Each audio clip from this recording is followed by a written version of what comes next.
কালকে তো মহালয়া, দেখি তো মানুষেরা কি প্রস্তুতি নিচ্ছে আমার মহালয়ার জন্যে।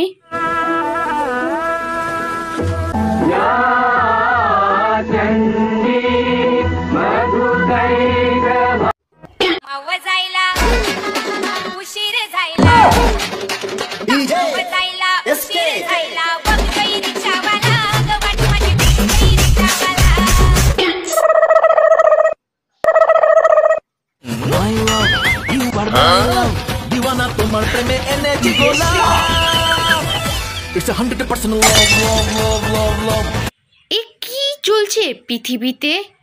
আমি তো দেখেই অবাক। এ দেখি দুর্গা ঠাকুরকে দেখে আবার বেলি ডান্স করানো হচ্ছে। তুলছিস গলা নাবিয়ে মনা, কার সামনে কথা বলছিস গলা নাবিয়ে, ঘটি বেঁকিয়ে একদম জলে ফেলে দেবো জানিস। কি অবস্থা! মর্ত নাকি অন্য কিছু? এটা মর্তের মানুষের এরকম ব্যবহার হয়ে গেছে, ঠাকুরকে দিয়ে বেলি ডান্স করাচ্ছে। এখন যদি আমি এভাবে ছেলে মেয়েকে নিয়ে পৃথিবীতে যাই, তাহলে কি শিখবে ওরা? কি শিখবে? না না না না, এবার আর দুর্গাপুজোতে মর্তে যাওয়া যাবে না।